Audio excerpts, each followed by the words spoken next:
Assalamualaikum warahmatullahi wabarakatuh. Kami dari Kumpulan 2 ingin membentangkan tentang konsep as-sa'adah. Sebagai pendahuluan, Islam adalah satu sistem dalam kehidupan yang diturunkan oleh Allah SWT untuk seluruh manusia. Islam adalah agama yang sempurna kerana merangkumi setiap perkara dalam kehidupan jasmani dan rohani. Antara konsep yang perlu kita hayati dalam kehidupan ini adalah as-sa'adah. Konsep as-sa'adah ini juga merupakan salah satu aspek yang perlu dititik beratkan dalam Islam. Setiap ciptaan, termasuklah flora dan fauna, dicipta menepati konsep kejadiannya agar boleh dimanfaatkan sebaik mungkin.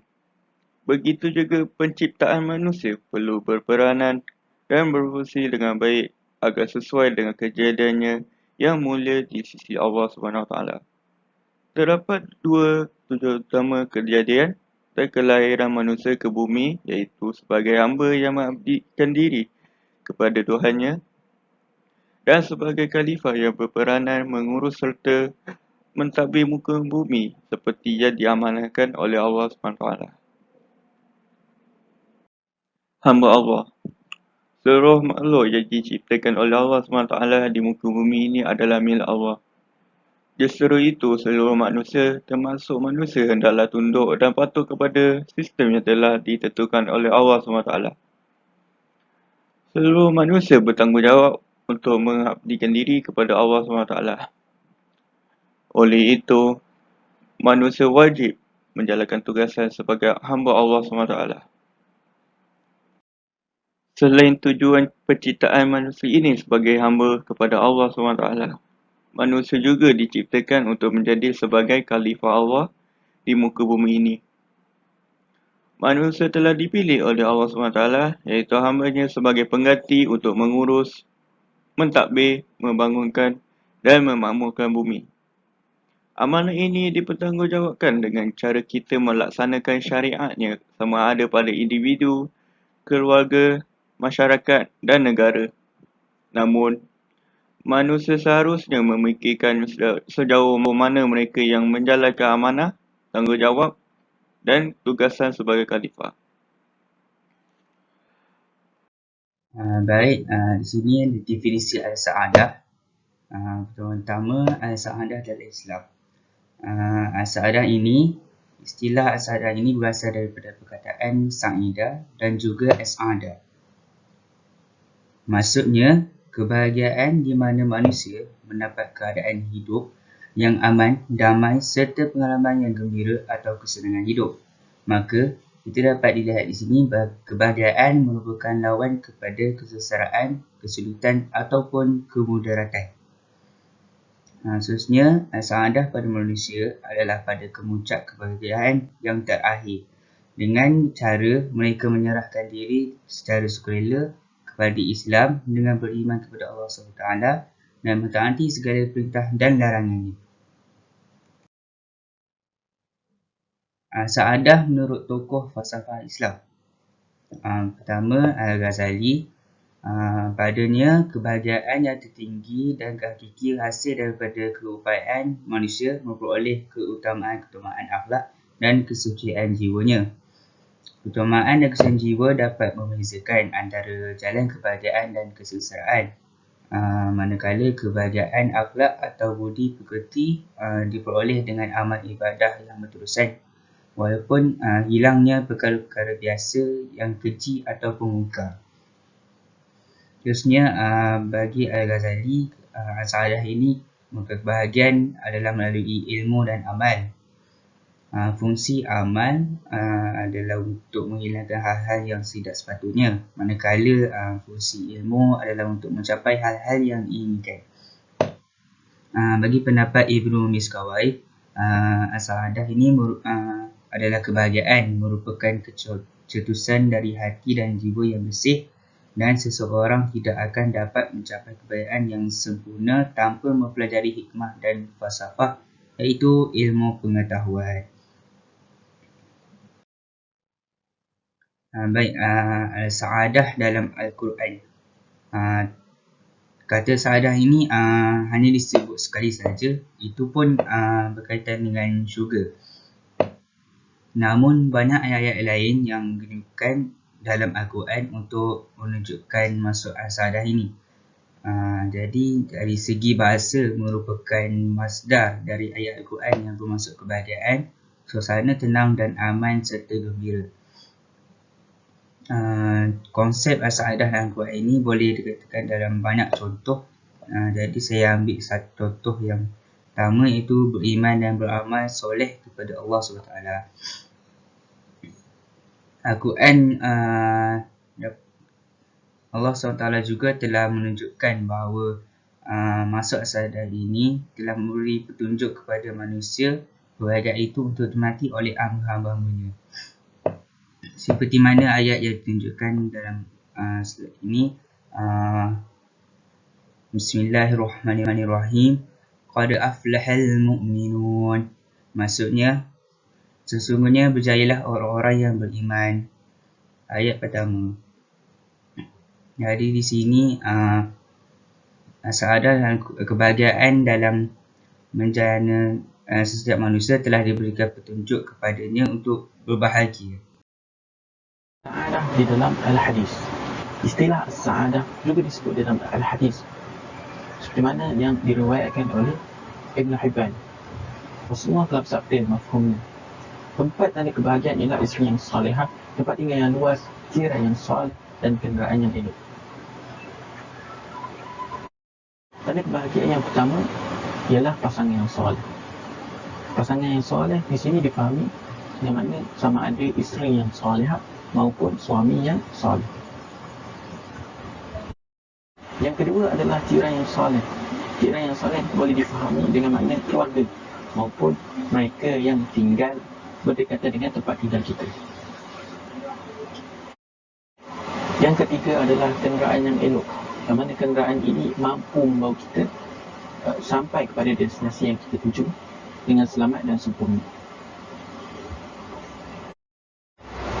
Dan yang terakhir adalah tempat tinggal yang luas. Sama ada luas dari segi vertikalnya maupun luas dari segi kekemasan, yang membuatkan penghuninya berasa puas dan berasa tenang dan selesa dan sebagainya. Maka ini adalah 4 tanda kebahagiaan yang telah disebutkan oleh Rasulullah dalam hadis yang kita sertakan sebentar tadi. Maka 4 tanda-tanda ini haruslah kita pandu agar kita dapat mencapai kebahagiaan di akhirat sana. Hendaklah kita menggunakan kenikmatan yang Allah Ta'ala berikan untuk melakukan ketaatan kepada Allah Subhanahu Wa Ta'ala. Rasulullah telah bersabda mafhumnya, kebahagiaan sebenar adalah panjang umur dalam melakukan ketaatan kepada Allah Subhanahu Wa Ta'ala. Seterusnya adalah tingkatan-tingkatan jiwa. Telah ramai ulama membahaskan tentang jiwa ataupun an-nafsu. Secara rumusannya, tingkatan jiwa boleh dibahagikan kepada 3. Yang pertama adalah an-nafsu mutmainnah, yang kedua adalah an-nafsu al-lawamah, dan yang ketiga adalah an-nafsu amarah bisu. An-nafsu mutmainnah dari segi bahasa bermaksud tenang setelah mengeluh dan gelisah. Mereka yang punya nafsu mutmainnah cenderung untuk melakukan ketaatan kepada Allah SWT dan berjaya menghindari kemaksiatan kepada Allah SWT.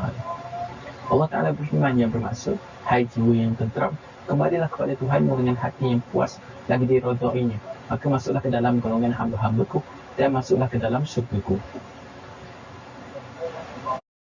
Ciri-ciri nafsu mutmainnah yang disebut dalam Al-Quran adalah yang pertama, memiliki keyakinan yang tidak tergoyah terhadap kebenaran. Yang kedua, memiliki rasa aman, terbebas dari takut dan sedih di dunia dan akhirat. Yang ketiga, hatinya tenteram kerana selalu ingat kepada Allah Subhanahu Wa Ta'ala. Seterusnya adalah an-nafsu al-lawamah. An-nafsu al-lawamah ialah secara ringkasnya jiwa yang menyesali dirinya. Mereka yang punya nafsu ini, mereka melakukan ketaatan kepada Allah Subhanahu Wa Ta'ala, namun dalam masa yang sama terjerumus juga dalam kemaksiatan kepada Allah. Allah Ta'ala berfirman yang bermaksud, dan aku bersumpah dengan jiwa yang sangat menyesali dirinya sendiri. Yang terakhir adalah an-nafsu amarah bisu. An-nafsu amarah bisu secara ringkasnya maksud jiwa yang selalu menyuruh kepada kejahatan. Mereka yang mempunyai nafsu tingkatan ini cenderung untuk melakukan kemaksiatan kepada Allah Subhanahu Wa Taala dan cenderung untuk taat kepada hawa nafsunya. Allah Ta'ala berfirman yang bermaksud, kerana sesungguhnya nafsu itu selalu menyuruh kepada kejahatan. Maka tingkatan jiwa ini adalah tingkatan yang paling rendah. Bahkan Imam Al-Ghazali telah menyamakannya kepada tingkatan kebidasan. Jadi nafsu yang paling tinggi, tingkatan jiwa yang paling tinggi adalah nafsu mutmainnah. Untuk mencapai nafsu mutmainnah, maka hendaklah seorang itu ada dua perkara. Yang pertama adalah dia mesti mempunyai mujahadah nafsu. Yang kedua adalah dia mempunyai tazkiyah nafsu. Mujahadah nafsu bermaksud apabila datang nafsu untuk melakukan kemaksiatan, dia menahan dirinya untuk daripada melakukan kemaksiatan tersebut. Tazkiyah nafsu pula bermaksud dia mendidik nafsunya agar didorongi untuk melakukan ketaatan kepada Allah Subhanahu Wa Taala. Maka barang siapa yang mempunyai jiwa tahap ini, maka dia boleh mencapai kepada kebahagiaan. Kebahagiaan boleh dicapai dengan seseorang itu berusaha untuk membentuk dirinya ke tahap jiwa nafsu mutmainnah. Maka seorang yang mempunyai nafsu mutmainnah, dia mempunyai beberapa kelebihan. Yang pertama adalah dia mampu menguasai dirinya dalam keadaan apapun. Yang kedua, dia sentiasa merasa redha menghadapi apapun keadaan. Yang ketiga, dia dapat mencapai keseimbangan dalam dirinya. Seterusnya, dia mampu berfikiran rasional. Dan yang terakhir, hatinya tetap dalam ketenangan dan ketentraman. Jadi, budaya hedonisme. Perkataan hedonisme ini diertikan atau dimaksudkan sebagai suatu pegangan atau pandangan hidup yang mendefinisikan hedonisme sebagai satu benda utama yang menyatakan bahawa keseronokan merupakan tahap kebaikan tertinggi atau matlamat akhir sesuatu tindakan. Jadi, apakah pandangan Islam terhadap budaya hedonisme? Yang pertama, masyarakat Barat bebas melakukan penyimpangan seks seksual. Contohnya di Barat, masyarakat bebas melakukan hubungan LGBT di mana ia bercanggah dengan agama Islam dan juga ianya adalah tidak mendatangkan kesan-kesan yang positif langsung.